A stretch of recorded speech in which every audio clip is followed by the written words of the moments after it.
Yo, what it do, Frontline? We are back and better than ever, ready to do this thing yet again. Y'all know what time it is. We appreciate everyone who is taking their time out to be able to spend with us. You got many things you could be doing this evening. Jay-Z said you could be anywhere in the world, but you choose to be with us. We appreciate that. So again, this is Community Frontline. I am Q Phillips. I'm the executive director and co-founder of Community Frontline. Behind the scenes, running everything, making sure that we actually are doing what we're supposed to do the right way is my president and co-founder, Brother Dante Williams. You might not see him very much tonight, but trust me, he's there. And then, what we have going on tonight is our mayoral forum. And when we do these type of forums, I can't do it without my brother. So tonight, helping me to co-moderate this thing is the head of what we got going on as far as our legal advocacy with Community Frontline, and that's my brother, the people's lawyer, Albert Roberts. Albert, say what up to your people, man. What's the word? Hey, Fort Worth, we looking forward to tonight. Happy to be here. We got some good people to hear from. We got work to do. So, hey, let's do this, Q. Indeed. So what are we doing tonight? Tonight, we are talking about Mayor of Fort Worth. One way or another, we will have a new mayor very soon here in the city of Fort Worth. So we do know that Mayor Bessie Price did not seek re-election, and so that seat is open, and we had a slew of candidates filed to be able to run to be the mayor of this great city of Fort Worth. Full disclosure, we did invite a couple of other candidates as well that said they would not be able to attend this evening, had scheduling conflicts and things going on, but y'all know we can keep the show going. And tonight we get to have ladies night in the Community Frontline. We have our outstanding candidates for mayor. We have Councilwoman Ann Zeta. We have Maddie Parker, and we have Deborah Peoples. And so you are going to get to know all about them tonight. We're going to get all in their business and ask them plenty of questions. And if you've been around at all, you probably know a whole lot because they've been everywhere telling all their business to everybody because they got to, because they want to be your mayor. So with our format tonight, what you're going to see is we're going to give each one of the candidates just 5 minutes to be able to just come on their own, where they get to just strictly speak to you, tell you who they are, what they're about, what they do. So they'll have that time uninterrupted. Once each candidate has that 5 minutes to themselves, we'll bring everybody back together. Like my brother Albert said, we'll be one big happy family, and we'll get to go with all the questions from that point. Albert, anything else we need to hit before we start with our first candidate? No, we're looking forward to it tonight. We're going to hear from 3 fabulous women who are vying they're applying to run the city. I say run the city, to be your mayor. So, no men, are up for the job tonight, but that's okay. Because again, we got great women. Right. We talk about this a lot, with the front line. We talk about, where are the men, to help lead certain conversations. But tonight, the women are going to lead the way. So I'm looking forward to it. And it's going to be exciting because I've heard from all 3 of these candidates and the vision that they lead forward to this city. We're going to have some fun tonight. So we'll have some fun. And we'll, of course, we'll ask the real questions. We want to find out about them, the platforms, what they plan to do, all those good things. So we will definitely jump in and get started here. And so one of the things to start off with first and foremost is that early voting is now done, right? We have completed early voting. It's over. It's over with. So this, with this forum being tonight is that now that early voting has happened, we're using this in dual purpose. One, for informational purposes, for you to get to know the people that are on your ballot that you're going to be voting for. But hopefully you hear something tonight too that makes you go out and vote if you have not. That first opportunity has passed, but election day is Saturday, May 1. And if you watch tonight, not only do we want you to go to the ballot, go to the polls and vote, we want you to take somebody and we want you to encourage family members, friends, coworkers, everybody else. If they're in Fort Worth, Texas, we want them voting on May 1 because people should have the opportunity to be able to select who's going to represent them. So we want to make sure that happens. All right, without further ado, we're going to keep Ann Zeta with us. We're going to kick Maddie Parker and Deborah Peoples out for a moment, but they'll get their 5 minutes in just a moment. So Dante, you can go ahead and send Maddie and Deborah over. We'll kick it here with Ann for a little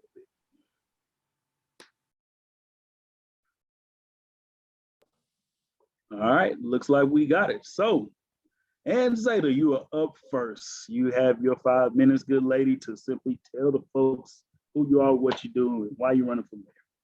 Well, thank you very much. I absolutely appreciate it. I don't usually get to go first with the last name Zeta, so I appreciate the reversed alphabet tonight.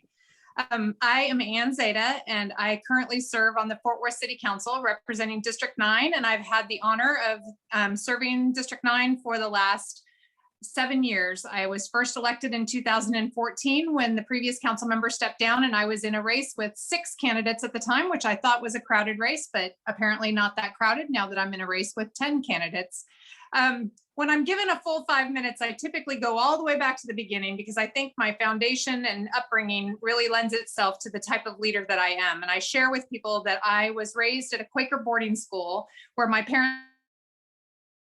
That's, we share, so that's a good thing. So. Yes, absolutely. I am ready for Saturday. Me too, Deborah. I know, no matter what, it's like, just get through this mark in the campaign. I know everybody, I've used the analogy, I feel like I'm in a blender.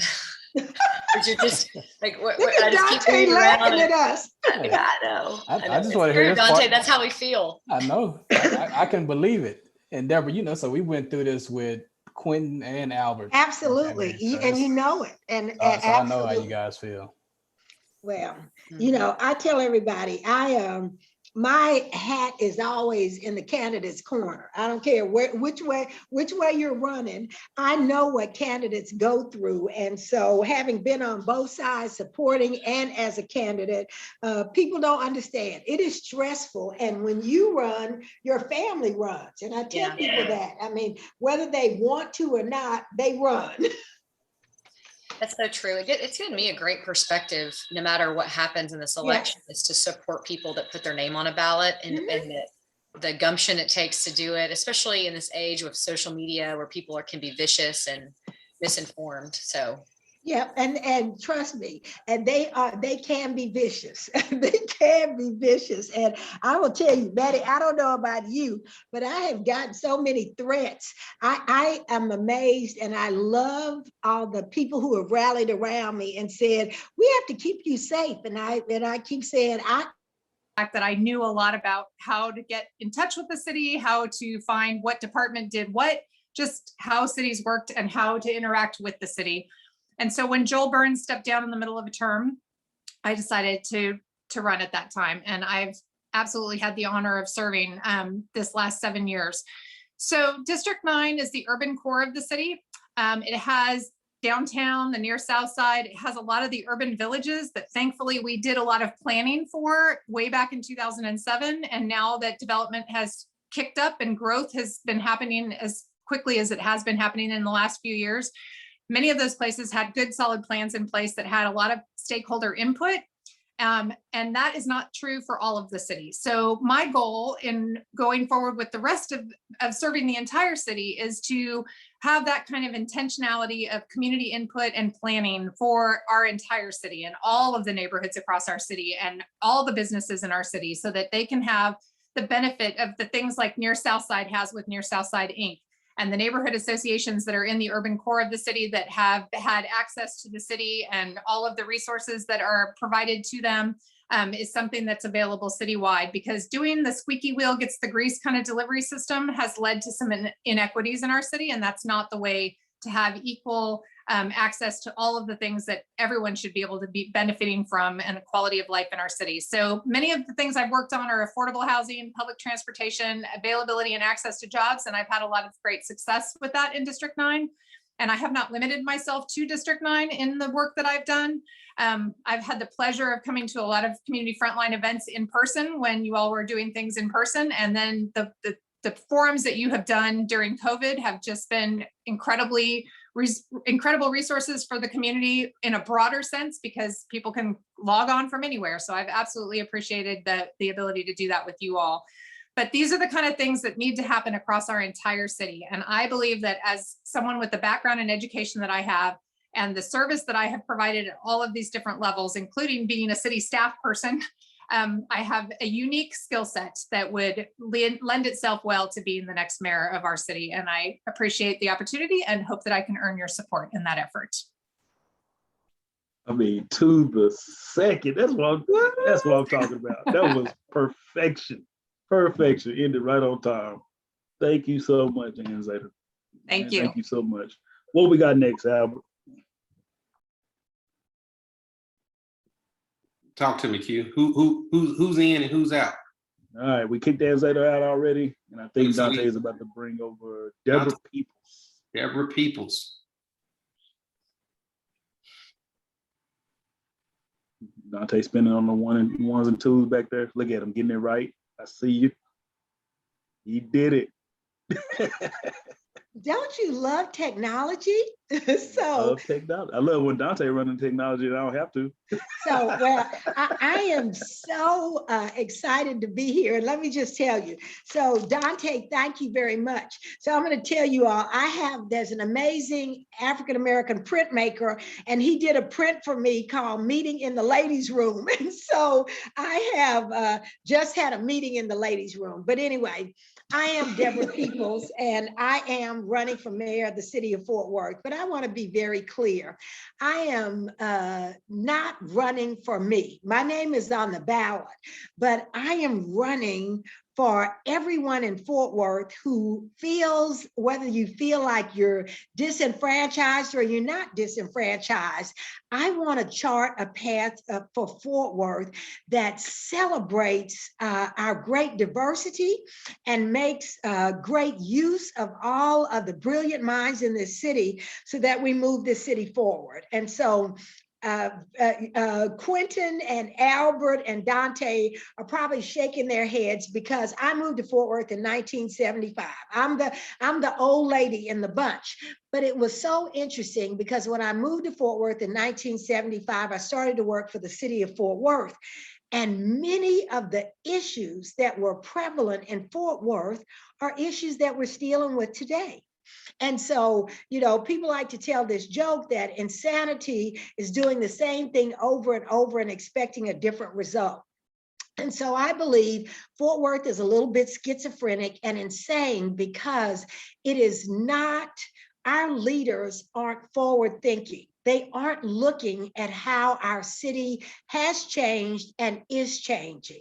In terms of growth, we are now the 13th largest city in the country. And, I tell this joke for those of you who know my daughters, they grew up here in Fort Worth. I happen to say that Fort Worth was larger than Atlanta. And my daughter, Whitney, who went to school in Atlanta for both her undergraduate and postgraduate degree, sent me a text and said, really? And I sent her a note back and said, Google it. And she sent me a note back and said, my bad. So Fort Worth is this extraordinary city that is bigger in size than DC, than New Orleans, than Atlanta, but we still have a leadership team that doesn't value the diversity and treats us as if we're this small, dusty town. And so I decided that I was going to run because we are at a point in our development that we have to look to the future. And so looking to the future means we celebrate the diversity that is in this city. I mean, we're a majority city. We also have to look at the things that make a city great. And those are things like being sure that we are treating all of our residents properly, that we are giving them the opportunity to get the skill set, to take high-paying jobs. And then we need to bring those jobs to Fort Worth. I love to tell, and so many of the candidates now are using the talking point that I started, that we only have 2 Fortune 100 companies here. We're not attracting good businesses because we aren't celebrating diversity. We aren't taking care of our students and providing opportunities. We aren't providing good housing. We aren't providing great transportation. Those are the things that great cities have. And I want Fort Worth to have that. I want to create an environment where not only my children, but your children, and even those of you like Albert with smart small children want to stay here, and they know that they can grow and prosper, and they will have a seat at the table. So I feel like I have a lot to give. I have 30 years experience building strategic plans and executing strategic plans. I also know that this is about bringing everybody to the table, not just one group of people to the table. And so I am very excited about becoming the next mayor of Fort Worth, because I know that when I am mayor, we will create a vision that we all can grow and prosper in. So I'm Deborah Peoples. I'm running for mayor. Hold up. So Deborah Peoples gave us a minute back. Well, this is historic. Listen, when you're passionate about things, you get it done. Okay. You got it done. You got it in there. I love it. You own it. Okay. Yes, ma'am. Get in and get out. And that's it. Send me back to the ladies' room. We send you back Yes. to the ladies' room. All right. Okay. We got Dante DJing, so he gonna spin somebody in and spin Okay, so somebody out. it's a meeting in the ladies' room. All right. So yeah, so Dante gonna send you over there, and then he's gonna send out Maddie Parker. Okay. Appreciate it. Right.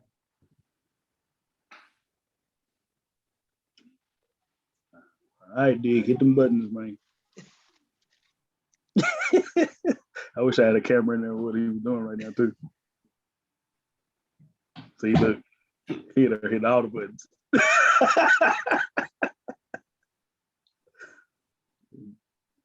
There we go. Like we get it. Freestyle. Yeah, now we have no candidate, but we're about to have a candidate. So it's happening. All right. All You know what right. I like? Queen, you the freestyle king. You know what I mean? Hey, I like technology when Dante got to do it, and I don't. Because then I can make fun of him for messing it up. See, like that.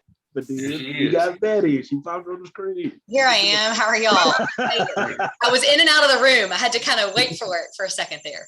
Hey, I already know we working through all the technology, but I really do thank Dante, because if it was up to me, we'd probably be losing all of y'all the whole time. So at least he getting it right.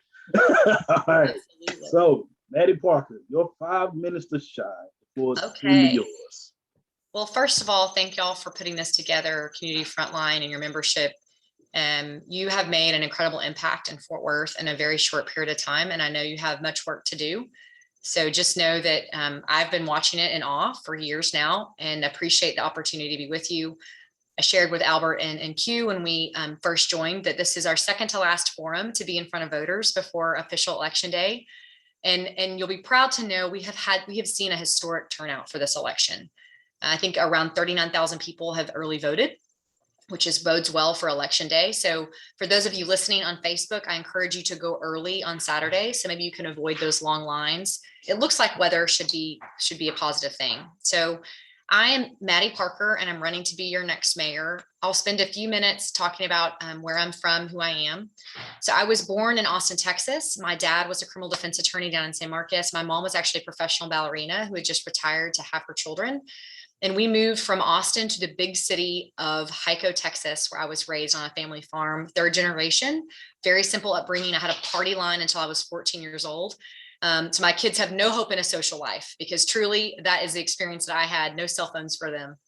I grew up K through 12 in Hico High School, where my grandfather was actually the high school principal and really instilled in me at an early age. He came home from World War II, went back to school, became an educator, and then bought our family farm and really poured his heart and soul into Hico ISD.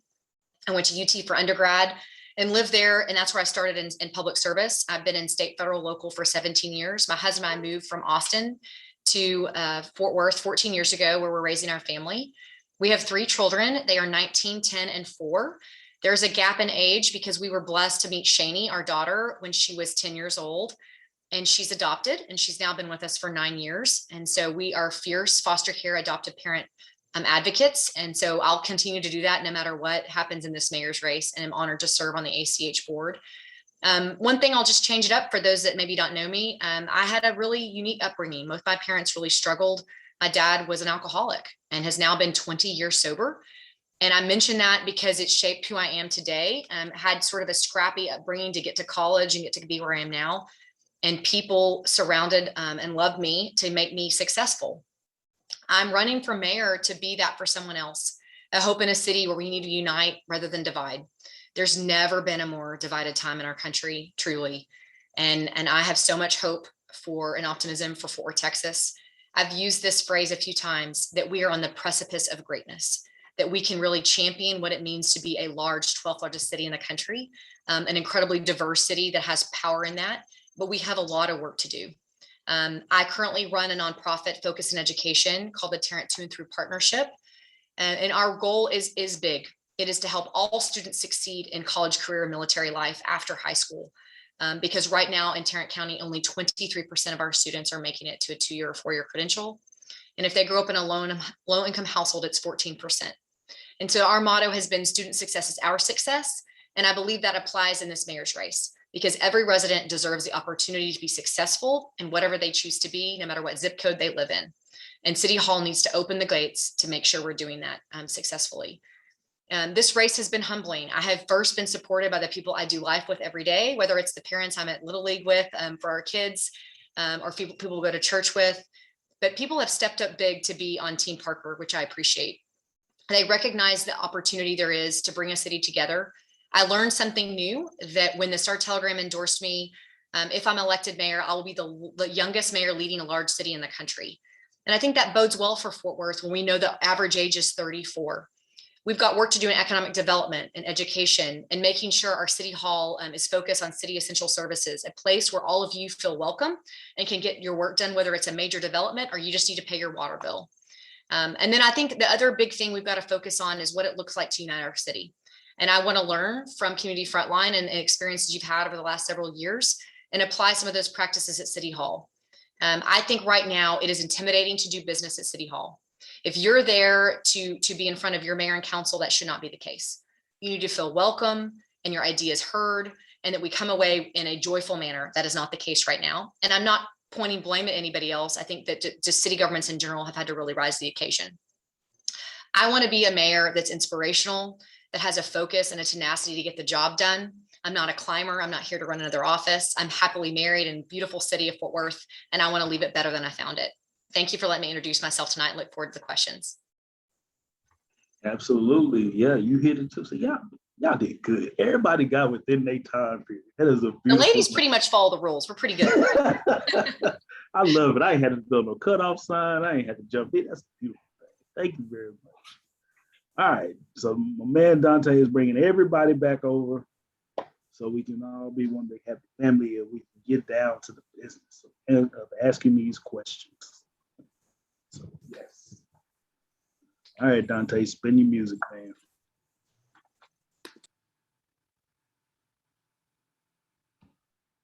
There we go. We got Ann back with us. We got Deborah back. Man, Dante, you a magician, man. You making it happen. Appreciate it. Yes, he is. Good deal. All right. Well, ladies, now we jump into the business of answering the questions, and this is Community Frontline. So with Community Frontline, one of our primary pillars that we have is race relations, right? We deal deep and we dive deep and dwell within the city. So we're just gonna come out the gate with it right now, as far as just asking the question, just you personally, what do you think the state of race relations is here in our personal, local, and immediate context here in the city of Fort Worth? What do you find the state of race relations to be currently? So Maddie, we'll start with you, we'll go to Deborah, and then we'll go to Ann after that. I apologize, Q, my volume went off there, that last part of the question.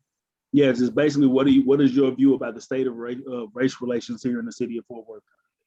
Well, it's not just the city of Fort Worth, Q, it's across the country. We've experienced a real uprising of concern, and everybody's expressing it differently. And I think any mayor that's speaking to, whether it's Community Frontline or any community group, you have to hit that head on and acknowledge it.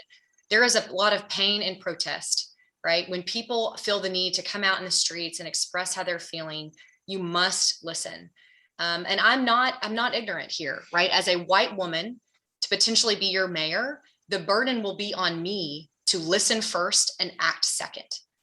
You need a mayor that's prepared to do that. I do have a unique experience having 17 years at different levels of government and understanding the power in local government to really make change for people's lives. I have tried to really focus on the operative word of opportunity for all folks. You cannot control someone's actions, but when it comes to real change, especially in race relations, I think the generation that I'm currently a millennial, barely, those below us have a power to really change things. And we're not listening, in my opinion, to our 20-year-olds, to our teenagers, to our children enough to understand what kind of world do we want to create for them in the future.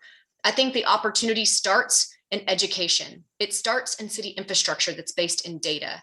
The neighborhood improvement initiatives that Councilwoman Zeta has been a part of and other members of council led by David Cook when he got to Fort Worth really have been transformative, but it's not enough. We need to have a neighborhood revitalization 2.0 to come back into a neighborhood like Stop 6 that has benefited from investment in community. Why do I talk about that? Because it absolutely pertains to race relations, because you have communities that felt like they have been left behind for decades. And you need a city that is really answering the call and performing better for their citizens. And it also absolutely has to do with community and policing. I'm incredibly encouraged by the chief of police we have now in Chief Neil Noakes. His leadership matters. I know that he had heavy support, and right now we're all watching to make sure he's able to really turn things around, so to speak, in our community. And I think you need a mayor that's willing to recognize sometimes it's the man in uniform that needs to speak and take action, and you need a mayor that's going to support it, and importantly, really be forced to make change. The last thing I'll tell you, and Ann and Deborah may have heard me tell this story. My dad was a criminal defense attorney. A friend of mine was 16 years old, came in his law office and said, I want to be emancipated from his parents. We lived in Hyco, Texas, which had a history of racism, a history of the KKK. It was something I did not understand as a teenager. And Chris wanted to be emancipated because his dad was a grand dragon or wizard or whatever they call themselves, the KKK. And he took the power to remove himself from the situation. Those moments are formative for me as a young person. And I think I absolutely will continue to think about them moving forward with the opportunity to lead this amazing city. Appreciate it. Deborah, the state of race relations here in the city of Fort Worth. Your thoughts? So I'm a 68-year-old Black woman, and this is my life. And I get so tired of people telling us how we ought to feel or saying, we know that you feel left behind and we're going to include you. I mean, actions speak louder than words. I have lived in this body for 68 years, and I am telling you, I moved to Fort Worth in 1975, and things haven't changed. People have had opportunities to reach out and change, but they don't. And so my belief is that there are people who aren't reading the room. Fort Worth is a minority city. We are a city of Black, white, brown, Asian, all these other races, but you still have people trying to tell us how we need to feel and how we should feel. And I'm going to tell you, it's not just Black folks that feel that they don't have a seat at the table. It's not just brown folks. It's my Asian friends. It's my LGBTQ friends. And so I tell people, it's not enough to say you see the problem. It's about working on the problem. And in my 68 years, I don't see that in Fort Worth. And the only way I believe that we're going to see change is we have to force change. We have to make people understand that our greatest strength is our diversity. And I don't need anybody continuing to tell me how I need to feel or that you feel my pain.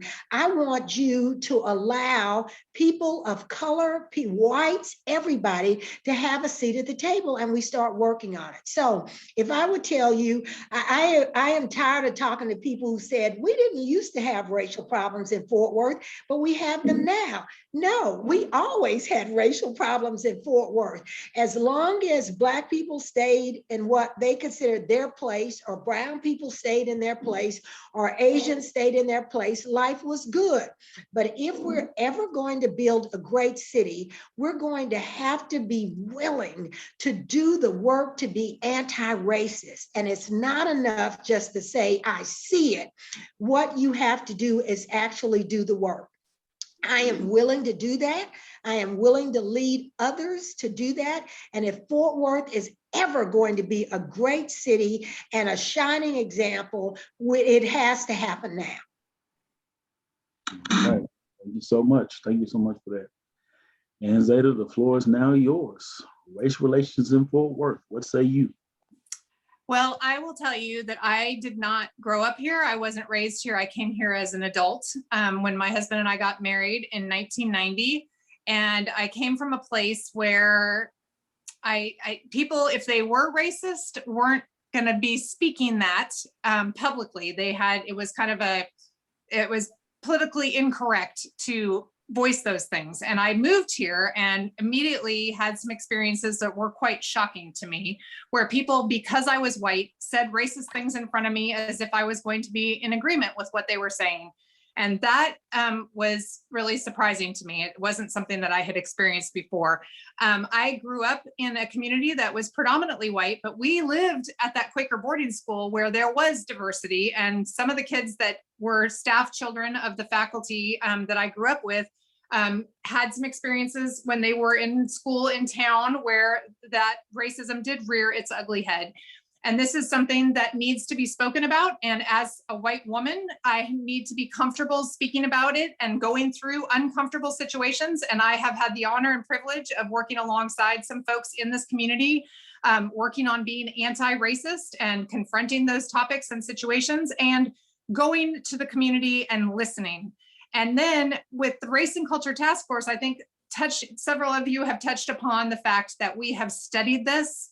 We have task forced it. We have brought experts in to talk about it, and they keep telling us the same things. And then people go into the street to talk about these things. They come to city council to talk about these things, and we still are not doing the concrete recommendations to address the policies that have been based on systemic racism and the policies that have continued to divide our community and have inequities within our communities and neighborhoods that don't get the services that they need. We've talked about the fact that we have started to do some investment that based on the data, and that absolutely is the case, but I think that it's not going to be sustainable unless it's built into every aspect of the city. And that there are people serving on boards and commissions. There are people in elected office. There are people that come and serve in all of those communities in their own neighborhoods. So when I very first met you guys, I came to a community frontline meeting and I was like, all this work you're doing is fantastic. What can we do for you as the city? And you were like, no, we're not here to ask you to do anything. We are here in our community frontline. We are the front line in this community and we're here to do the work. But I want people who are there to do the work in those communities to be having equal access to the resources that are available from the city. And it shouldn't be that you have to come down to council and talk during citizens' comments where no one can respond to you. It shouldn't be that you are sitting in your neighborhoods not getting the resources in an equitable way that other neighborhoods are insisting upon and getting. It should just be that every neighborhood gets that access based on the data, based on the information, and that we are looking at every policy and procedure that we do in this city and making sure that we look at it through the lens of equity and that we're in the community hearing from the community about what they need, not telling the community. That's your 3 minutes. See, y'all was doing good. Is there no timer? Yeah. No, the timer was up there. You might didn't see it. I It was in your zone. You was going, and I got you. Do you see the blue sky timer on your I screen? see blue sky, but it's a black square. It doesn't have anything in it. Okay. It says blue sky timer. Okay. Got you. So it was going a moment ago, but we'll try to make Sorry. sure you do get to see it. No, not a problem at Yeah, all. we'll get it fixed. Well, thank you. So we're gonna, all of y'all tied into the next topic. And so the next topic, obviously similar format, we're gonna give everybody a chance to speak on it. But again, here at Frontline, we're not gonna bite the bullet. We're not gonna be scared to address tough, hard issues, because if we don't deal with hard issues here on the front line, on forums like this or in person, you guys are gonna get faced with them down there at City Hall. Next topic is policing. Communities of color have, because we've been having these conversations, communities of color have trust issues when it comes to policing. We've had everybody from Chief Fitzgerald to Chief Kraus to Chief Noakes. Everybody's come to talk to Community Frontline. And we keep talking because, again, we're trying to keep that conversation open. It's not an easy conversation to keep open especially when we're trying to open it up to folks that sometimes are closed. You know, they don't want to hear it all the way. I guess obviously you guys are all applying for that seat downtown. Just talk to us about where you stand on policing, and that some of that topic may tie into race, but specifically we're talking about communities of color, trust issues that have been brought to our attention in policing. What can you guys do or offer to kind of speak to that? And I guess we'll start this one with you, Maddie. I'm just trying to keep the rotation going. That's fine. So I think a few different things the city has in place, and this is a conversation we could keep having on what your experience has been with Kim Neal as our police monitor, understanding how that office is working, if you've seen a difference made, and how she's interfacing with community and with the police department in general. There's a few things I think we've got to do differently. Number one would be, when you talk about policing at its base level, community policing, it only works when someone actually can garner relationships with their constituents, with their residents. And if their beat is so big and all they are in is a patrol car and they don't have the time to gain those relationships, how can you expect a community member to trust them differently? And I think it's important for us to sit down with different neighborhoods and different communities and say, what do you want to see from your neighborhood police officer, and how you can create those relationships? It's not lost on me that oftentimes, especially children of color, their only interaction in Fort Worth with a police officer has been a negative one. And we've got to change that and work hard at it. And I know our department is working incredibly hard as well. I think Neil Noakes, that he doesn't receive a lot of credit for this, but he brought Operation Progress from Los Angeles to Fort Worth, and it's a program that he's building. And those are organic relationships over time. I think the second thing we've got to really face head on is what are the mechanisms in our legal system that are really creating mistrust. So you've got the policing issue aside, but we also know, let's take municipal fines, for instance, the city of Fort Worth. We've created a warrant forgiveness initiative that has been very successful. But if you're forgiving warrants in the first place, we need to understand the data and understand how we were impacting lives of individuals in Fort Worth, Texas. And a municipal fine system absolutely pertains to that. And it directly relates to how we're policing. What are we doing on the street for people to be picked up for something that should we really have been doing that in the first place? Does that make your community any safer? And then the last thing I'll say, I think there's been a lot of conversation about our student resource officers in our schools. I think some people agree they should be there, some do not. Fortunately, we've kind of gotten away from the conversation around school shootings in the last year because of COVID, but we all know, I'm sure as a trustee, Mr. Phillips has to think about that a lot and keeping our students safe. But there's a lot of opportunity and interaction at a school for our students with their police officers, especially if they're Fort Worth PD, and working with SROs and that department to understand what building community policing and trust really looks like. Those are just a few high-level ideas. And then the last thing I'll say is Community Frontline represents a lot of other nonprofit community-based work across this city that need to be brought to the table frequently. And it can't be a one-sided conversation. That you need to be telling us, are you seeing improvement? Are you feeling on the ground any grassroots support or change? And when you don't, you have the ability to raise the red flag and make sure your community leaders and your police officer and your leaders all are listening differently to make real change.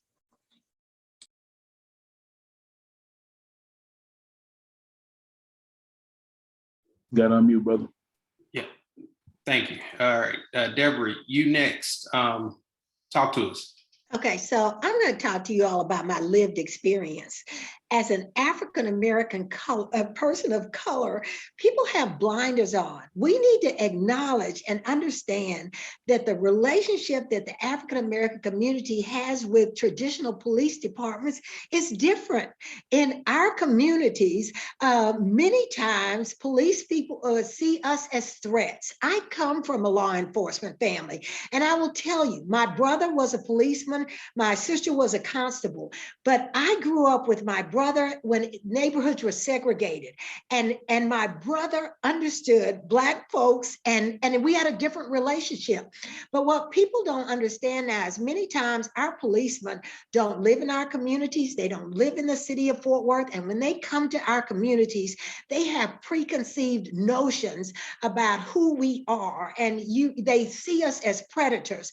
And so Quentin, Albert, Dante, you're on this call as young men of color, as young college educated men. I can guarantee you, without even hearing your stories, that your interaction with police is not what would happen if you were a young white college educated man. We have to acknowledge that there is systemic racism. And unless we're willing to tackle it, acknowledge it, and work on it, things are not going to change. Listen, it doesn't matter how great Kim Neal is as a police monitor, if she is still dealing with a police department that sees our communities as threats, we're going to continue to have a Tatiana Jeffersons. We're going to continue to have issues in our communities. We've got to start. We cannot live with the status quo. And while I think there are great policemen, we have to acknowledge that there are issues in our community, and we have to be willing to face those issues and tackle them. And I just know, I know that there are great people out there, but I'm an African-American woman. I have lived in this skin for 68 years. And I'm going to tell you, I live in the Black community. We get treated differently. And that has got to change if we're ever going to move Fort Worth forward and create trust with our police department. Thank you, Deborah. All right, Ann. So I don't know why I don't see the timer. I just see a black square still. So I'm going to start my own Okay, timer. so I'll let you know when it's like 30 seconds left. I appreciate this question. I think that some of the topics I was going to address have been touched on, but I will share some things that I think are super important. I think that our neighborhood patrol officers need to be consistent across the board, and that community policing component needs to be consistent across the board. And I think the only way for that to happen is if we're more intentional in our recruitment to make sure that we have more diversity in our police department, so that people who are serving communities look like those communities, and living in those communities, I think, is a really important aspect to that as well. And I think neighborhood patrol officers need to have beats that allow them to be part of the community.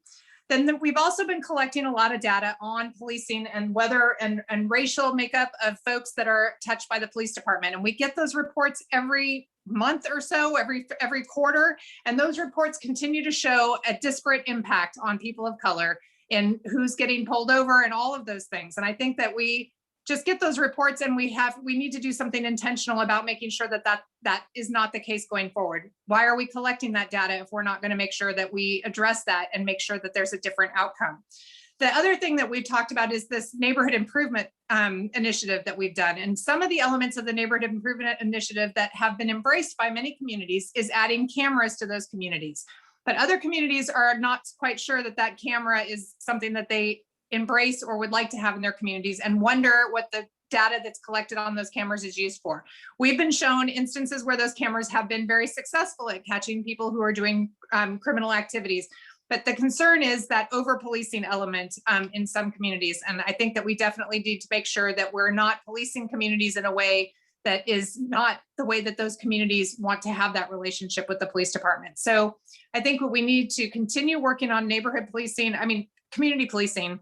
We also need to make sure that the funding that's available from CCPD is addressing that crime prevention element. And we have foisted upon our police many jobs that are not necessarily the best jobs for police to be doing. And I think that ability to have other responses to things that don't need a police officer showing up with a gun and a badge is something that we need to be more intentional about, and make sure that that's something that we are doing a better job of going forward. I think some of those programs we've got in place, but I think we are putting a lot on people who have taken up the mantle of doing those programs.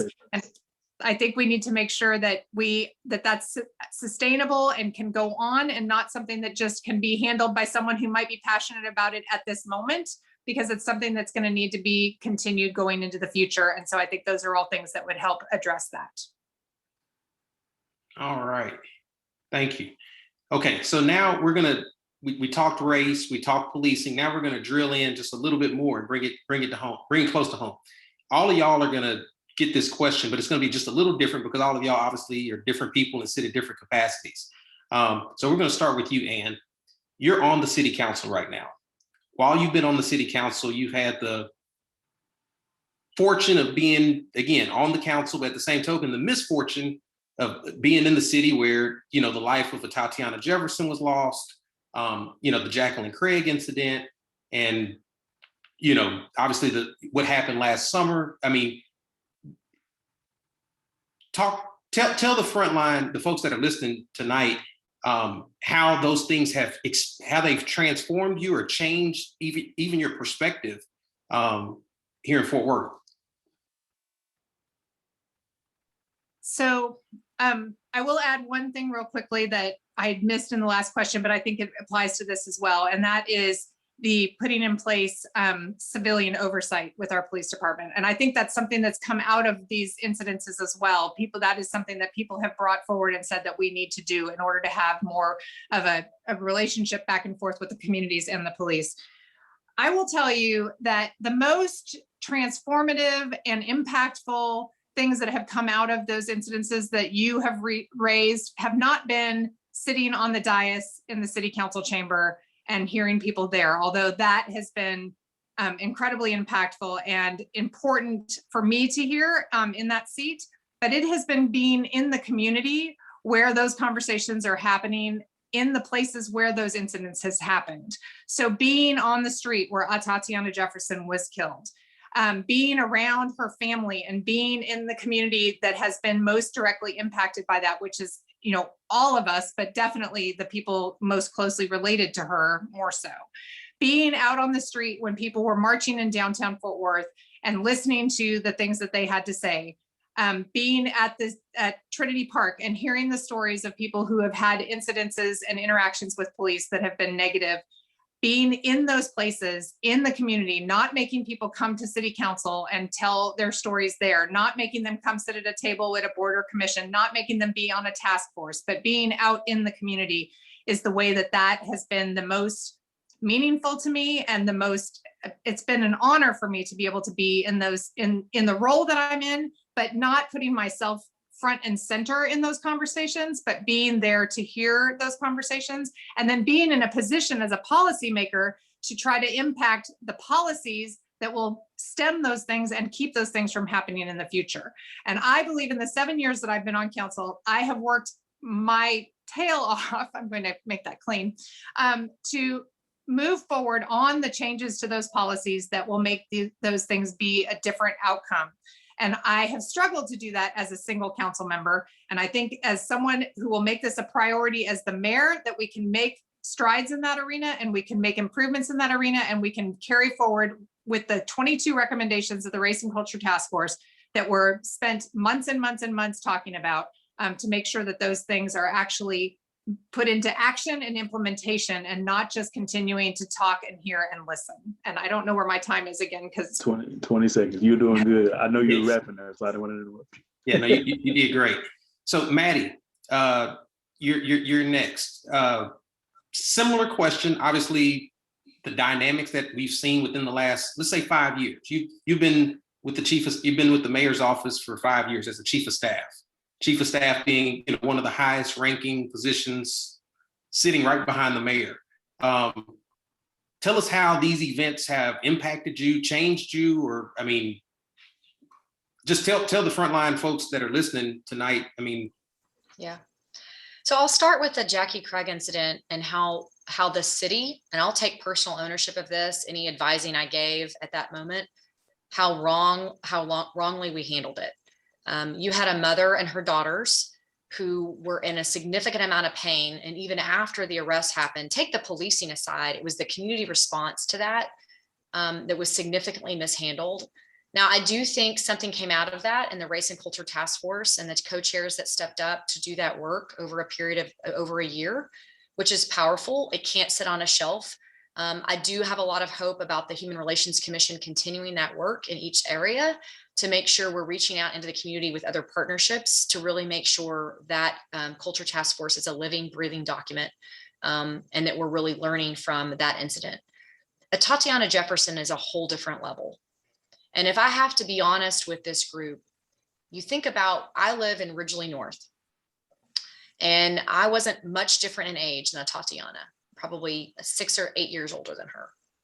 And I had to ask the tough question, would the same thing have happened at my house, in my backyard?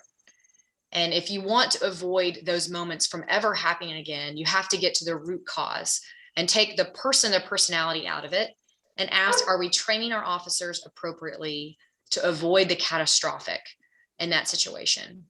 And it wasn't just a Tatiana's life that we lost. There was a little boy in that home whose little boy was 2 years younger than my son, Grayson.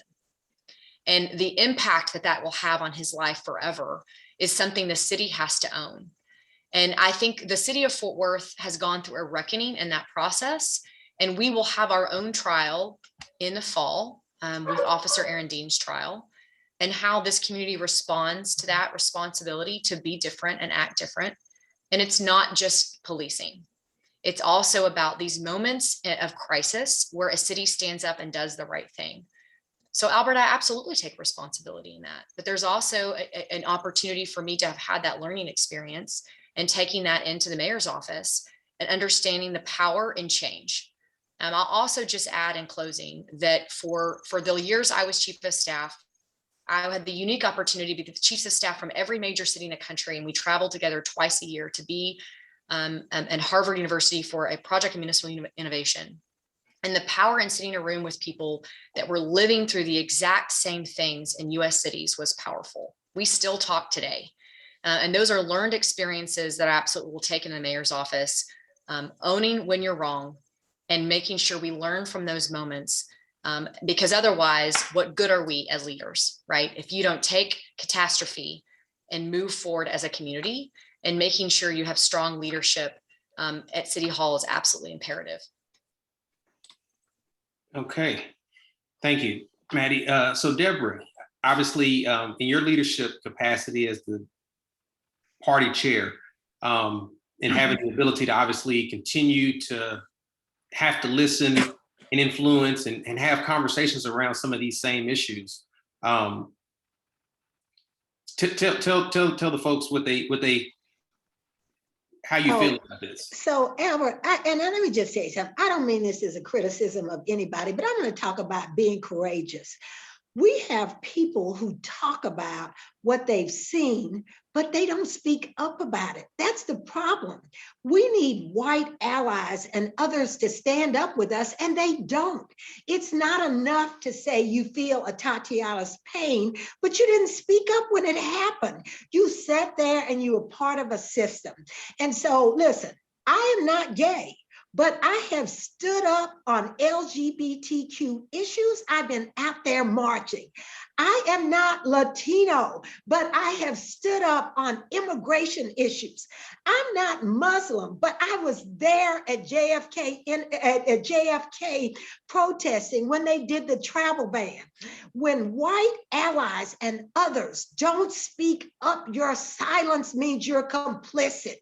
And I'm sorry, I have lived in this skin for 68 years. And I'm going to tell you the problem that we have, and I have worked with everybody, is people who should be our allies, who say they understand the problem, they see it happening, they don't speak up.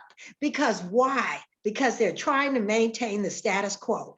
And I'm telling you, the status quo in a city, the 12th or 13th largest city in the country, 942,000 people, we're a majority city. We cannot stand for people to sit there and be complicit and not speak up. And so for those of you who know me, if there is an issue that needs to be addressed, I am out there. I don't just stand on issues of colors or issues of sexuality or issues of religion. I'm going to do the right thing all the time. And I am calling on everybody. If you really see yourself as an ally, if you really know that this is a problem, whoever wins this mayor's race, you cannot afford to accept the status quo. You cannot remain complicit. Absolutely. Thank you so much for your responses there, ladies. And so now we'll move into just asking, we'll ask each one of you a question that's basically just pertinent to you and allow you to elaborate when it comes to this. And we'll start here with you, Ann. And so the question to you is that you have been a city council person currently serving on the city council. Now, of course, running for mayor, which is why you're on the forum. The question there is of course, you can be the judge as to whether or not you've done well there, been effective in your council seat. But either way, you now have a seat of power. You're now already an elected official. Why forego that seat that you already have of influence in order to seek ambitions of being the mayor? And kind of, can you speak to some of that, please? Yeah, absolutely. Because it definitely was a hard decision to make.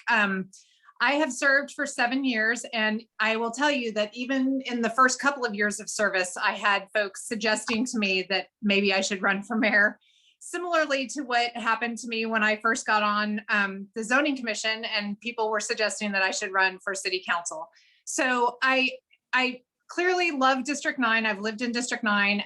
I've been active in District 9 for many, many years before I ran for the council seat. But it was definitely because of the leadership and service that I provided in my own neighborhood and just in my own life in the city that got people suggesting that I should run for council. And a similar thing happened as soon as I was on council, with people suggesting that I should run for mayor. And I think a lot of that comes from some of the initiatives that I've worked on that are not just district specific. Some of those things are the affordable housing, the public transportation initiatives, the access and availability of jobs. The successes that we've had in District 9, I think, are the things that people would like to see more broadly across the city. And I've been one that has passionately stood up and spoken up for those things in the district, and to have those things be available more broadly across the city. I think that I was concerned when I first thought about leaving the seat that I would be abandoning my district. And I've had great support in the role that I've played as the council member.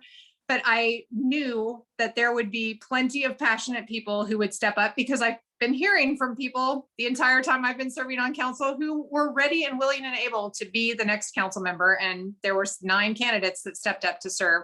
So I clearly didn't need to be worried about the fact that there are passionate people in District 9 willing to step up and serve.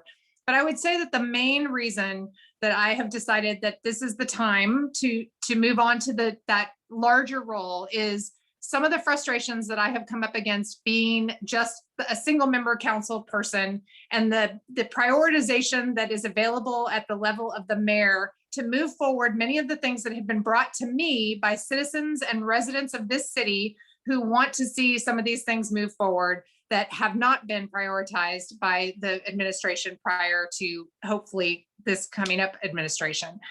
We have had a change at the federal level. There's going to be more funding available for infrastructure. The work that I've done on the Regional Transportation Council for the dollars that we spend from the federal government, and emphasizing public transit and not just expanding roadways and building more highways. All of those things, I think I will have greater success being able to prioritize. Did you say 30 seconds? Or did you I say actually said 20, but you did good. Okay, sorry.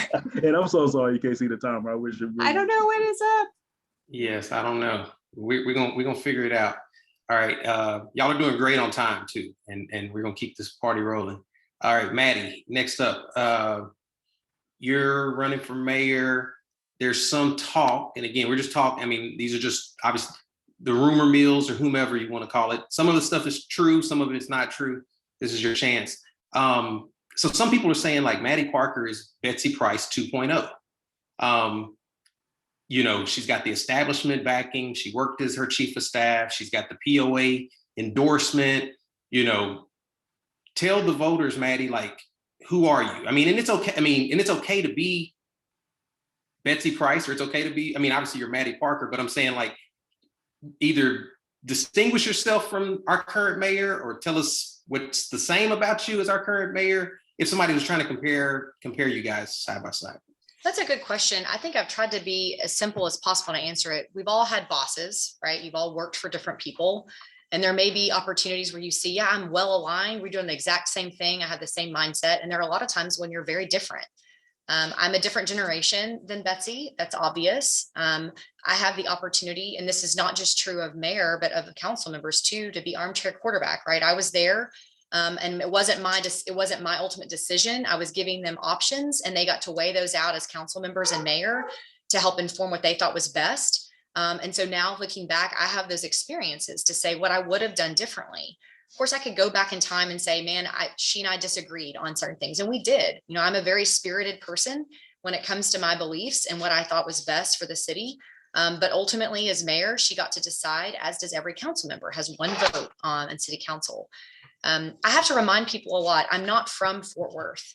You know, I grew up in a really small town in a very simple way, and have really worked hard since I was a kid to be where I am. I'm not running for mayor to be anybody's puppet. I'm my own person, and there'll be just as many times anybody that supported me is going to disagree with my position.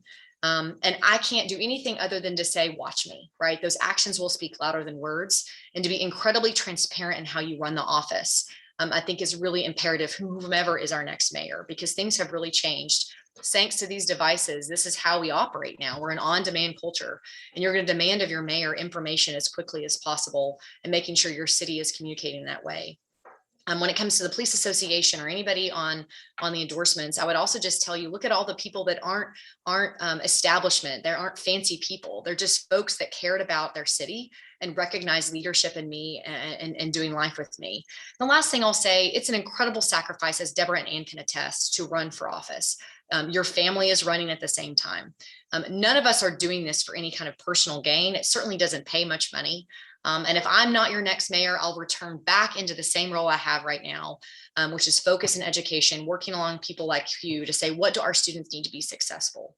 I really want this community to get past what has held us back and focus on our future.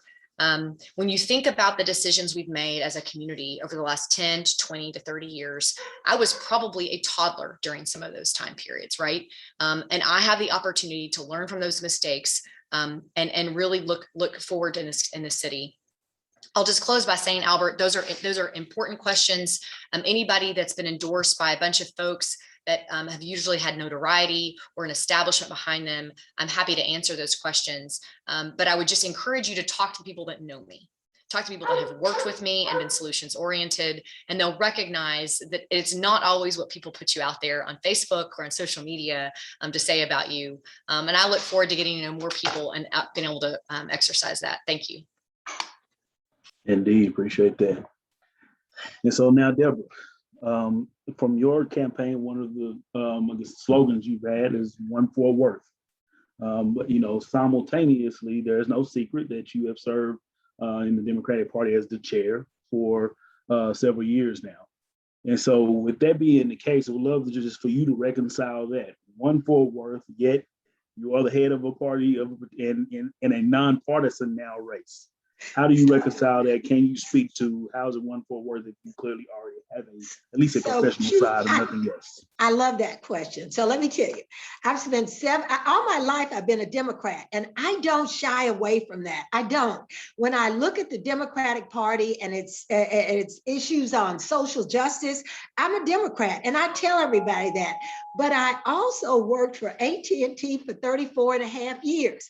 And many times I was the only Democrat in the room, but I had to build consensus and get things done. I couldn't walk in a room and tell John Steinke or Randall Stevenson, I'm a Democrat, so I'm not going to do this. I had to sit there and say, this is what the issue is. This is the goal we're working on. And how do we build consensus? So it's easy. I tell everybody, when I first became Democratic chair, I had to reach across to Jennifer Hall and say, okay, what is our goal? What is our issue? And that is to get people to vote. And so once you get people at the table and they're working on a common issue, they're working on things that will make the city of Fort Worth better, then you start to build consensus and you get things done. So I'm not worried about that. I mean, I have Republicans who are supporting me in this campaign. It is, and so Q, I don't worry about those things. It's about being able to get people to agree to a mission. And one of the things that I am extremely successful at, and I told you at one point, I had 5,000 reps across the 22 states. We knew what our mission was. I didn't care if you lived in California or you lived in, if you were in Texas or if you were in, all these other areas. If you lived in Georgia, we could agree on a mission. And when we all agree on a mission, then we come together. So I know I'm going to be a great mayor. I know I will be a great mayor because I focus on getting things done and getting issues done. So I look forward to it. Absolutely, appreciate that. Okay, so everyone has agreed to allow us to start wrapping at 8:30. So we got a little bit of time left with 3 of your mayoral candidates here in the city. And so with that time period, we'd love to start getting a few questions that we've had come in here in the meantime. So one of the first ones we got, Jessica, what's going on? Thanks for tuning in and being with us. Is she says, please address redistricting forward. So where do you think the new districts will be? So that's Jessica's question. And I guess we'll start with you, Deborah, go to Ann, and then go to Maddie and let y'all address that. So I'm a big one. So Jessica, I say people should pick their leaders and their leaders should not pick their people. And so what we have today is the council is the final say on redistricting. That is not in the spirit of building community. And I love to tell everybody, I live in the east side of Fort Worth. I live right behind Nolan High School. My councilman is Kerry Moon, and his district goes all the way to North Fort Worth. There is no way that there is a community of interest between our two, between the neighborhood he lives in and the neighborhood I live in. I have aging infrastructure, he has new infrastructure. And so I have always said we need an independent redistricting committee of citizens who can sit and try to put those communities of interest together. And so I just think it was a bad decision on the council's part. It's not what we need to do if we're trying to bring this community together. And so I just believe on redistricting, we need an independent redistricting committee. And Zeta. So back in 2016, when we voted, the citizens of Fort Worth voted to add 2 council districts. The conversation about how that would happen and how redistricting would happen after the 2020 census began. So while some people have tried to point to this being a political issue, we've literally been talking about it since 2016, and there has been advocacy for doing an independent redistricting since that time. And I was honored to bring some folks who had been familiar with the process that happened in Austin to our city staff prior to even the Race and Culture Task Force taking on the question as to independent redistricting, and started that conversation about the possibility of us doing independent redistricting. And I think we were headed down that path until some of my colleagues decided that that wasn't what we were going to do. Our charter requires that the council members sign off on the final maps, but that does not preclude us from having an independent redistricting commission. So through every step of the process, I have reiterated with any decision that we are voting on as the current council and mayor, that what we are doing is not precluding us from doing independent redistricting. And the Race and Culture Task Force recommended it. And then the redistricting task force that we put in place to give the criteria by which the maps would be drawn, half of them recommended it. And we voted on a motion recently, a resolution recently, to accept the criteria by which the independent the redistricting task force recommended that we do redistricting, and left out a paragraph suggesting that we would look at independent redistricting. But again, that doesn't preclude it from happening after the May 1st elections and the June 5th runoff. So that is still a possibility. I think it is the way that we should do it. Some people have pointed to it and said you're just handing it over to a random group of citizens. That's absolutely not the case. There's a very robust process by which people apply to be on a redistricting commission. Some of them have expertise in various areas, and there are some very expert people that would be excellent to serve on that. And I think that this is absolutely something that the next mayor should champion so that we can do this. We can't change our charter, so the council will have to vote on the maps. But if an independent redistricting task force comes up with the maps and there are any changes to those maps before the council votes on them, all of that needs to be discussed openly, transparently, and every line that gets moved needs to be explained by whoever is recommending that it be changed to something other than what an independent redistricting task force recommends. So we absolutely should move forward with independent redistricting, and that is something that I've spoken about since 2016 and would continue to champion as mayor. Indeed, thank you. And Maddie, we know you're over there being mom right now. I had a That's guest more than enough. appearance there. Sorry, he Don't went even worry running about it. upstairs. He may come back. He does not care about redistricting. Yeah, yeah, we in the Zoom environment. Trust me, I'd had my kids make many appearances. You know how it All goes. right. I know. Well, I think Ann and Deborah both did a nice job articulating the overall redistricting process. I'll just add this, that we're going to have a new mayor and council. This issue is going to get redebated after the election is over. And I think it's premature for me as a mayoral candidate, anybody else to determine, because you're going to have all new faces on council to determine what they want to do.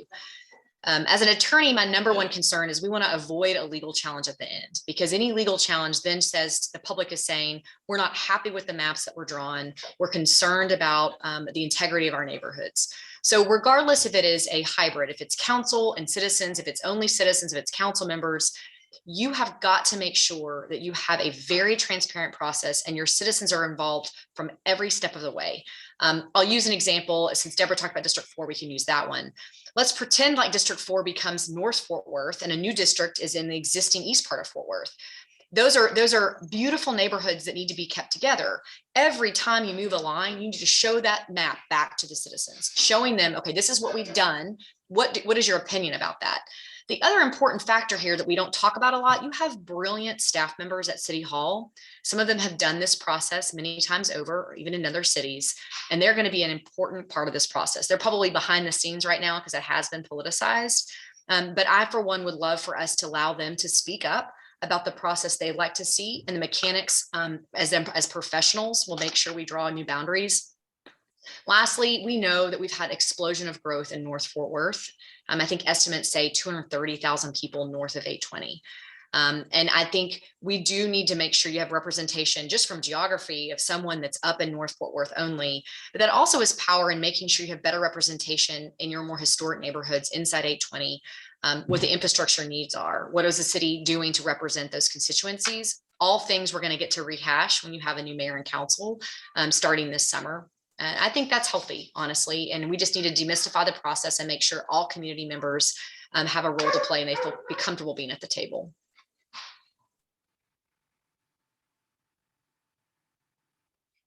All right. Well, thank you. Let's see so we got another question from the audience. And I'll kind of just point out, I know y'all all probably know the numbers. 7.8% of the registered voters voted in 2019. As of today, 7.8% of the registered voters have voted in early voting. I kind of just point that out to you guys. I know y'all know it, and our audience may or may not know it. That means election day is still coming, so it's still a great opportunity for us to get the turnout up. One of the questions we got from Ebony Jones said, how will you connect to Generation Z and millennial leaders? And I think that the reason I mentioned the numbers is because I think that perspective helps us to remember who votes in municipal races. Typically, your elderly and older folks are more reliable voters. And again, seasoned folks, I should say. But, again, Generation Z and millennial leaders also need to connect. So Albert, stop talking about me. I'm not talking about you. I love all of y'all, right. And I love y'all equally. Y'all are, the future of Fort Worth. So, Deborah, take it. It's yours. How will you connect to Generation? I know we're talking about you. How you going to connect? Yeah. So you all. So look, this is all COVID hair. But Dante gave you 1 minute too, Deborah. I'm sorry. This is your city. The Fort Worth that we are building now is for all of the millennials and Gen X and Gen Z. And any good leader, no matter how old they are, has to understand their audience and what we're building for. And so we have reached out. I'm not an expert. I didn't know about TikTok, but I have done a TikTok. We have reached out and had listening sessions with younger voters because I'm telling you, this is going to be your city. The students that are in high schools today are going to be running this city in 20 years. And it behooves us all to listen to those voices. And that is one of the things I pride myself on, is I am out there walking, talking, listening. Okay. So what we'll do is we're gonna switch it up. Thank you, Deborah. We're gonna switch it up a little bit because we got a couple of questions that came in specifically for different ones of you. So this question here was for you, Anne. Why did you and all of your current members of the city council refuse to vote no on the police contract when it still has the same issues that allowed for Tatiana Jefferson's murder and many other dangerous clauses? We petitioned you, held meetings with you, and made phone calls, and you still refused. So I will start by saying that when I was made aware that all of the meetings that were held for Meet and Confer, 20 of them were held, and not a single person from the public attended them, I made the motion to not move forward with the Meet and Confer agreement at the meeting where it was scheduled to be on our agenda, so that it could be discussed further and more input could be obtained, and questions could be answered by folks who were reaching out to me. Some of the members of this community frontline reaching out to me to get those answers brought forward and addressed. The staff that participated in those Meet and Confer meetings presented to us what they had gone through. And I was frankly very dismayed, because if you hold 20 meetings and you get maybe 5 meetings deep and nobody comes, I think you should recognize that there is a problem. Why have public meetings if you're not gonna have any public at them? If you're having public meetings and no one is showing up, then you're clearly not making those meetings known to folks and making them available and taking down the barriers to entry for those meetings. So after the delay that I made the motion and successfully convinced my colleagues to go along with to get more information, we did move forward with approving the contract as it had been submitted. And I can't explain other folks' votes on that, but my reasoning was that the things that had been brought to my attention were addressed in other aspects of either under the chief's purview or other areas of the city, and that the city was making other changes, improvements to address the different items that people were saying that needed to be addressed. So that was why I moved forward with it after having the delay and getting all of the questions that were brought to my attention answered. Okay, thank you. So Maddie, question for you from the audience. Maddie, as you know, mayor nor city council makes decisions. You say that you are very pro-education.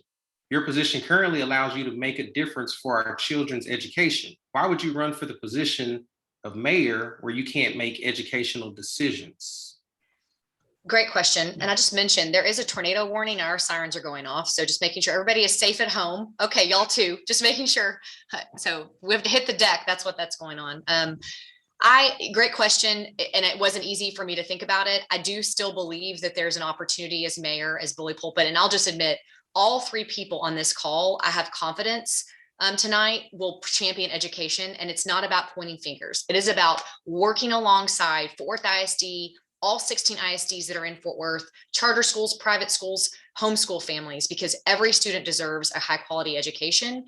And specifically to that question, Albert, you absolutely can make sure collective impact is working, and you're working alongside your school board to say, what do you want help with?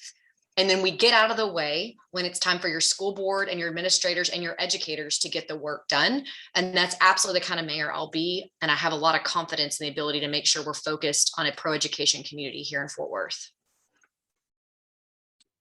Absolutely. So staying with education, that's my wheelhouse, right? So what we doing with education, Maddie just spoke to it, Deborah, and we'll allow y'all to speak to it as well. Just kind of your thoughts around education and the roles that you're seeking as mayor, your roles you hope to play when it comes to the education of our city. So Deborah, then Ann. So Q, any leader who is not focused on education, I don't care where you are, has lost the plot. this is our future. I just told you, when we have to talk to millennials and Gen X and Gen Z and Gen Z1 and all of that, because these are the future leaders. And so I have already said I would be, while I know that that's your wheelhouse and I'm not going to come in your wheelhouse, I'm going to be joined at the hip with you to know what is going on in the schools. How can the city help? When we're bringing jobs here and we're recruiting for jobs, I need to know what your needs are and what our students who will be graduating need. And so just know that I understand the role of education in producing a great city, and I will make sure we are working in lockstep. Indeed. And Dante changed the game and only gave 1 minute for the answer, and so you'll know. But go right ahead. Good. I think we spent too much time saying that it's the independent school districts, all 13 of them, that touch the city of Fort Worth, and that's not something the city should have anything to say about. I think that we definitely need to work alongside the folks that are tasked with that, such as you and others who serve on our ISDs.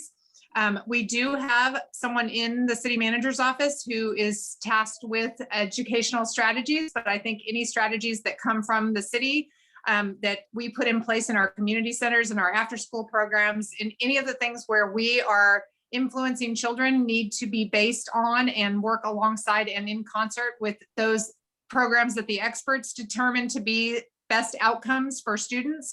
So I think that any of the aspects that we have at the city side should be additive to those outcomes. And then I always just point out that folks can support the schools in their neighborhoods. We've done that in District 9. Many people volunteer and support schools in their neighborhoods, even if they don't have children attending those schools, because we all benefit when there are strong schools in our neighborhoods. That makes our neighborhoods stronger, and our neighborhoods being strong makes the entire city stronger. Indeed.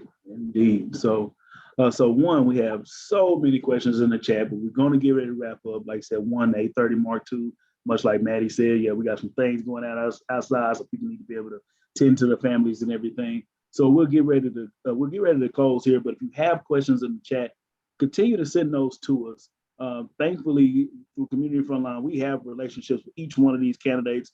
We will funnel these questions to them and make sure they know, what it is that people are asking and are concerned with, so they can be able to address those things along the way. So by all means, please feel free to continue to send those questions in, and we will make sure that the candidates get those questions.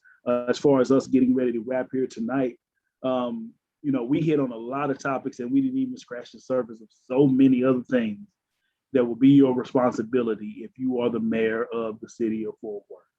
So within your closing remarks here, and Dante is given 2 minutes each for your closing remarks here, what is the primary issue? That one, and I know it's a bunch of, I know it's 1,000, but what is the primary issue that you, if you become mayor of the city of Fort Worth, are going to focus on? That number one you're going into office focusing on, if you were so lucky to be elected. And let's start with you, then Deborah, then Maddie. So I think that the issue I will name is growth, but I think it touches on so many other things. I think that we have to have equity in growth. We have to have economic development in our growth. We have to support jobs in that growth. We have to make sure that we have the world-class transportation system that we need in the face of that growth. And we have to make sure that we maintain a quality of life in the face of that growth. We have for too long pointed to the fact that 20,000 people are moving to this community every year, and that we are growing. And we haven't put enough intentionality behind the planning for that growth and the sustainability of that growth, and making sure that we have the infrastructure to support it, and also maintain all of those things that I just named, with making sure that our economic development, supporting the businesses that already exist here, putting intentionality behind the support of those small businesses so that they can grow, people who've already made the choice to be here and want to employ people that already live here and grow here, making a concerted effort to do that versus attracting folks from other places. Not that we stop doing that, that's absolutely necessary as well. But I think that if we're showing that we're supporting businesses that are already here, that will be attractive to other businesses. But just managing that growth and making sure that all of our economic development, job creation, transportation, and mobility, and the quality of life is all very intentional, and having a comprehensive plan for that, I think will definitely make us more viable in the future for all of those things. All right. And Zeta, and her primary issue is growth. Deborah Peoples. So mine is easy. My tagline is One Fort Worth, and that is about celebrating diversity and inclusion. And there's a great American, and I hope everybody on here tonight leaves knowing this name. Her name was Fannie Lou Hamer, and she's a great American, but she said, I got sick and tired of being sick and tired. For many people of color here and even white people here in the city of Fort Worth, we are sick and tired of being sick and tired. We are sick and tired of being ignored. We are sick and tired of not being given a seat at the table. We are sick and tired of people not valuing the contributions of every Fort Worthian. And so when I am mayor, I am going to make sure that we are bringing all those voices to the table. And I know at many times it will be a loud, noisy choir, but when you bring people together, the more you bring people's voices and let them be heard, then we start to sing in harmony.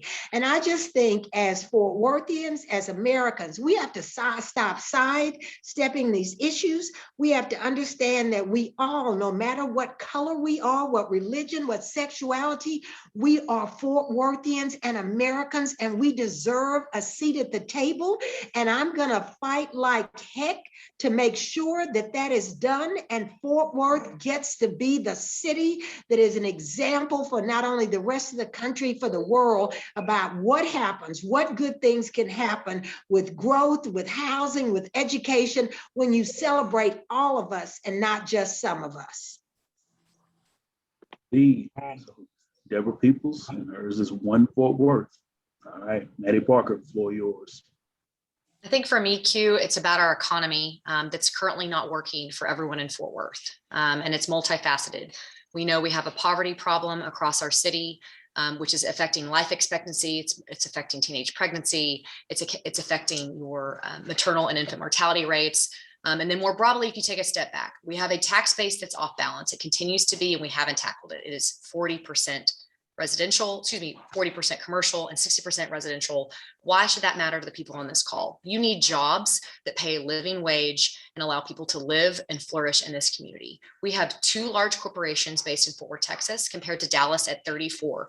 We are a bedroom community. Only 190,000 people work and live in Fort Worth.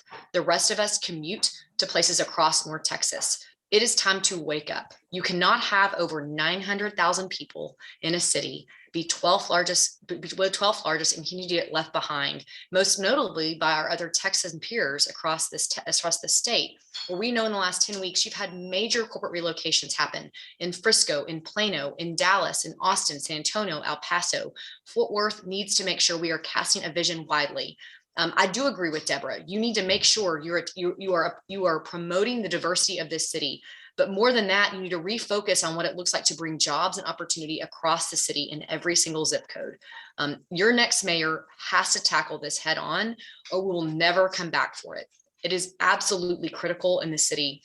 We can do it. You need to reunify your economic development departments at the city, your chambers. You need to roll out the red carpet for corporations that are based here that want expansion. There are major companies that would love the opportunity to call Fort Worth their headquarters. And importantly, go on a roadshow across this country. Go to cities where they're not business friendly and say your next opportunity is in Fort Worth, Texas. And make sure you're also promoting the jobs and opportunity of people that live here in this city to reskill labor and make sure that's possible. That's Maddie Parker, and hers is the economy. All right, Albert, let's get ready to wrap this thing. What you got, man? Okay. All right. So we really do appreciate y'all spending the time with Frontline tonight. And just, again, y'all are super busy. It's the day after early voting has ended. So we want to give this opportunity because, again, we still got election day. The day. Some people are kind of holdout voters and they just haven't voted yet. So some people want to connect with y'all. Q, that's you? Okay. Voting Saturday, I promise. Please. Hey, that's me too. So Saturday, but to tell the folks how they can connect with you. Where are you going to be Saturday? What's your website? If they want to give you $2 tonight, $3, you whatever. I mean, I don't know. I say that because probably Saturday, all of y'all are going to probably be working the polls, be standing at some poll location. Your team is going to be working polls. But if voters want to kind of just see you, speak to you on their way in or whatever the case may be, where will you guys be at? And you can put your, if you want to put it in the chat, or if you want to tell everybody, I mean, we'll just kind of say what it is and kind of make sure that's something that's there to be shared for the world. Well, I just dropped it in the chat, but many of the people on this line know where I live anyway, so I'll expect to see many of them on Saturday. Okay. How about you, Ann?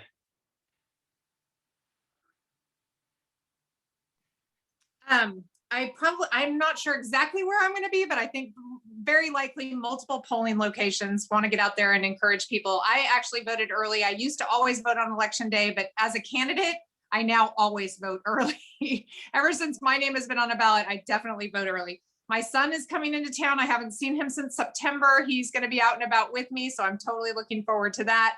But we'll be at multiple polling places. AnnZeta.com is my website. I'm on every single social media, on TikTok, which my children warned me against, but you know, you got to be where the people are communicating. So we're definitely on all of the social media platforms, and it's my name attached to all of them. So I think you can find all those pretty easily, but looking forward to being out with the people. Same thing here. I mean, I think we'll all be at different polling locations. The joke with a few candidates was there was a few of us yesterday, or maybe it was Tuesday, standing at Viola Pitts on Bryant Irving, and it started raining and we were standing in front of the dumpster. So I'm not sure if that was an analogy for when you get to run for office, this is where you are. And I look like a drowned rat after it all. We'll be doing the same thing, seeing each other at different locations. Kudos to Deborah and Ann. I think we've run a really solid campaign. I knew Ann already. I did not know Deborah, and it's been a real joy. Facebook, email me off the website, DM or Facebook is fast. And then I think I put it out there. We're going to have a watch party at Lola's outdoors. Hopefully it's a little safer for everybody to come. I'm not sure what Deborah and Ann have decided to do yet. But lots of important things happening Saturday, and go early, because I know that the last day of early voting, the lines were a bit longer. So for those of you who haven't voted, go early in the morning before it gets too crazy. So thank y'all for having us. Indeed. So we have DeborahPeoplesForMayor.com, we have MaddieForMayor.com, and we have AnnZeta.com if you want to get in contact with these candidates.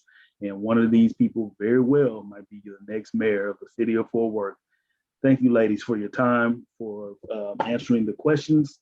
And so we're going to get ready to wrap here, y'all. And so as we get ready to wrap here, the final thing really to say is, it's been said many times, go vote. May 1, Saturday. My boy Albert, he just threw out there for you. 7.8% in the last municipal election, 7.8% in early voting right now. That is not good, right? When you're talking about nearly 1 million people in Fort Worth, and we got that small percentage of people that's electing our officials and the people that's going to have say so on how we're governing our daily lives. Get out to the polls. Go let your voice be heard. Go vote, everybody. So we want to make sure we want to encourage everyone to go out there and vote. Albert, last words from you, man, and we'll close this thing out and get everybody on their way. Much love to everybody that joined in tonight, everybody that kind of signed on to Facebook, or, y'all be safe, take care of business, and have a plan, this Saturday, take somebody with you. If you've already voted, that means you can work a location and drive a couple of people with you or something. But let's do the work. I think the numbers are exactly 91,579 people have voted. That's in Tarrant County. That's in Tarrant County. That's Tarrant County. That is correct. So that number is not going to be accurate for just the city of Fort Worth. But long story short, take some people. Take some people. Yep. If you voted, great. Text some people. We just need to keep voting. We got to get used to it. It's got to be so regular here in Fort Worth. We can't be the 13th largest city and be number 50 in the the top 50 cities in voting. It's just, again, it's just an oxymoron. So let's work together and let's get it done. We love y'all. We appreciate y'all. Good people, and look forward to the next